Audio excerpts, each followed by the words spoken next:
எவ்வளவு கடன் இருந்தாலும் தீர்க்கும் மந்திரம் பற்றி தான் இந்த வீடியோவில் நம்ம பார்க்க போகிறோங்க. இந்த வாழ்க்கை அப்படிங்கிறது கிடையவே கிடையாதுங்க. மிகப்பெரிய விஷயமாக இன்றைக்கி இருக்கக்கூடிய காலகட்டத்தில் இது அமைஞ்சிடுச்சு. கடன் வாங்கக்கூடாது அப்படின்னு நினச்சாலும் பிறரோட தூண்டுதல்னாலையும் வற்புறுத்துதல்னாலையும் அதே சமயம் தேவைகள்னாலும் கடனை வாங்க வேண்டிய சூழ்நிலை அப்படிங்கிறது உண்டாகிடுது. கடன் வாங்கும்போது எந்த அளவுக்கு சுலபமாக இருக்குதோ அதை விட பல மடங்கு கடினமாக கடனை திருப்பி செலுத்தும் போது நாம் கஷ்டப்படுறோம். அப்பொழுது தான் நாம் ஏன் கடனை வாங்கினோம், கடனை வாங்காமலே சமாளிச்சிருக்கலாமே அப்படிங்கிற எண்ணமும் இதெல்லாம் ஏற்படுது.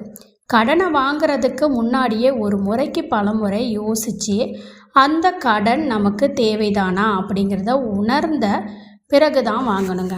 அப்படி வாங்கிய கடனை திருப்பி செலுத்துவதற்கு அயராது பாடுபட்டு உழைக்க வேணும்.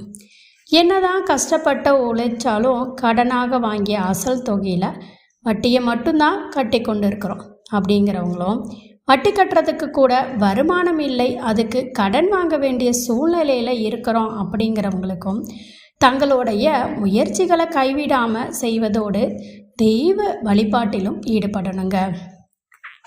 கடன் பிரச்சனை தீர்றதுக்கு பல பரிகாரங்களும் வழிபாடுகளும் நம்மளுடைய பதிவிலேயே நம்ம சேனலில் போட்டுட்டு வரோம். பலருமே கடனை தீர்ப்பதற்குரிய செய்யக்கூடிய பரிகாரங்கள் கடன் வாங்கியே செய்வாங்க. அது முற்றிலுமே தவறுங்க. கடன் வாங்காமல் ஒரு ரூபா கூட செலவில்லாமல் செய்யக்கூடிய பல வழிபாட்டு முறைகளும் பரிகாரங்களும் இருக்குது. அதில் ஒன்றை பற்றி தான் இந்த பதிவில் நம்ம பார்க்க போகிறோம். கடனை தீர்க்கும் ஒரே ஒரு வரி மந்திரத்தை பற்றி தெரிஞ்சுக்க போகிறோம். இந்த மந்திரம் அப்படின்னு சொல்கிறத விட அம்மனோட நாமம் அப்படின்னு தான் சொல்லணும். லலிதா சகஸ்ரநாமம் அப்படின்னு லலிதாம்பிகையை போற்றும் வகையில் 1000 நாமங்கள் அதில் இருக்குது. ஒவ்வொரு நாமத்துக்குமே ஒவ்வொரு விதமான பலன் அப்படிங்கிறது இருக்குது. அந்த லலிதா சகஸ்ரநாமத்தில் திருமணம் நடைபெறுவதற்கு, குழந்தை பாக்கியம் கிடைப்பதற்கு, குழந்தைகள் நன்றாக படிப்பதற்கு, நல்ல வருமானம் ஏற்பட, விரும்பிய வேலை கிடைக்க, சொந்தமாக வீடு கட்ட, நம்மோட வாழ்க்கையில் இருக்கக்கூடிய அனைத்து விதமான பிரச்சனைகளுக்கும் தீர்வு கிடைக்கும். அந்த 1000 நாமங்களில் ஒவ்வொரு நாமத்திற்கும் இருக்கக்கூடிய பலனை உணர்ந்து நாம் சொல்கிறோம். அதற்குரிய பலனை நம்மால் பெற முடியும். அந்த வகையில் நம்மோட கடன் பிரச்சனை அனைத்துமே தீர வேண்டும் அப்படின்னு நினைக்கிறவங்க இந்த லலிதா சகஸ்ரன நாமத்தில் வரக்கூடிய ஒரே ஒரு நாமத்தை மட்டும் தினமுமே இடைவிடாது கூறிக்கொண்டே இருக்கணும். ஒரு நாளைக்கு குறைஞ்சது 1000 முறையாவது கூற வேண்டும். நம்மோட இஷ்ட தெய்வத்தின் பெயரை கூறுவோம் அல்லவா, அதுக்கு பதிலாக இந்த நாமத்தை நாம் கூறணும் அப்படின்னா எவ்வளவு பெரிய கடன் பிரச்சனை இருந்தாலும் அது தீரும். இந்த நாமத்தை நாம் மந்திரமாக உச்சரிக்கிறதுக்கு முன்பாக குருவிடம் இருந்து மந்திரத்தை வாங்குவது போல வாங்கி உச்சரிக்கணும். அப்போ தான் இதற்கு முழுமையான பலனை நம்மால் பெற முடியும். இப்போ நான் ஸ்க்ரீனில் காட்டக்கூடிய இந்த நாமத்தை நீங்கள் சொல்லணும். அதை எப்படி சொல்லணும் அப்படிங்கிறதையும் நான் சொல்கிறேங்க.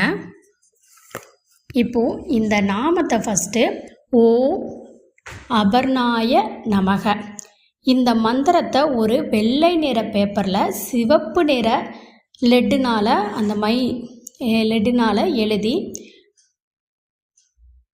நீங்கள் வியாழக்கிழமை அப்படிங்கிறது குரு பகவானுக்குரிய கிழமை, அதோட பிரதோஷமும் சேர்ந்து வரக்கூடிய கிழமைகளில் கூட இதை பண்ணலாம். அப்படி இல்லைன்னா வியாழக்கிழமை அன்னைக்கு நீங்கள் குருவை நினச்சி இந்த சீட்டை சிவபெருமானின் முன்பாக வச்சு வழிபடலாம். இல்லை குரு தட்சணையாக இதுக்கு 11 ரூபாயும் வெற்றிலை பாக்கும் சிவபெருமானுக்கு முன்பாக வச்சிடுங்க. சிவபெருமானை மனதார நினச்சி உங்களுடைய அறிவுரையின்படி இந்த நாமத்தை நான் உச்சரிக்கப் போகிறேன் என்று கூறிவிட்டு அந்த பேப்பரை எடுத்து நீங்கள் படிக்கணுங்க. தூங்கி எழுவது முதற்கொண்டு மறுபடியும் படுத்து உறங்கும் வரை இந்த மந்திரத்தை நாம் கூறிக்கொண்டே இருக்கணும். அம்பிகை சிவபெருமானை அடைவதற்காக ஊசி முனையில் விரதம் இருந்தார்கள் அல்லவா, அந்த சொரூபத்திற்கு தான் அபர்ணா என்று பெயராம். அதனால தான் சிவபெருமான்கிட்ட இருந்து இந்த நாமத்தை மந்திரமாக உபதேசம் பெற்று கூறும்போது சிவபெருமான் மற்றும் அம்பிகையின் அருள்னால விரைவிலேயே நம்முடைய கடன் பிரச்சனைகள் அனைத்தும் தீரும். இது பார்த்திங்கன்னா ரொம்ப எளிமையானது. ₹1 கூட செலவு இல்லாத இந்த ஒரு வரி மந்திரத்தை எவ்வளவு முறை கூறி முடியுமோ அவ்வளவு முறை தினமும் கூறி வர விரைவிலேயே நம்மோட கடன் பிரச்சனைகள் எல்லாமே தீர்ந்துவிடும். இந்த தகவலை சொல்லி இந்த பதிவை நிறைவு செய்கிறேன். இந்த வீடியோ பிடிச்சிருந்துச்சுன்னா வீடியோவை லைக் பண்ணி